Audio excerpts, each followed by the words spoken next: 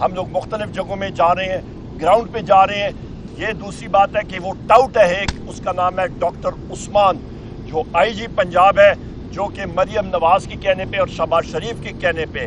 اس نے بیونڈ اپنی لائن کو, مطلب اپنا وہ جو مینڈیٹ ہے اس سے تجاوز کرتے ہوئے وہ نہتے لوگوں پہ وہ ظلم کر رہے ہیں. پنجاب میں لوگوں کے گھروں میں جا کے پولیس گردی کی ہے انہوں نے, اس کو ہم لوگ کنڈیم کرتے ہیں, اس کے خلاف قانونی چارہ جوئی ہم لوگ کریں گے. لوگ ہمارے تیار ہیں اور آپ دیکھتے رہیے گا انشاءاللہ تعالی. ہمارا پاکستان تحریک انصاف کو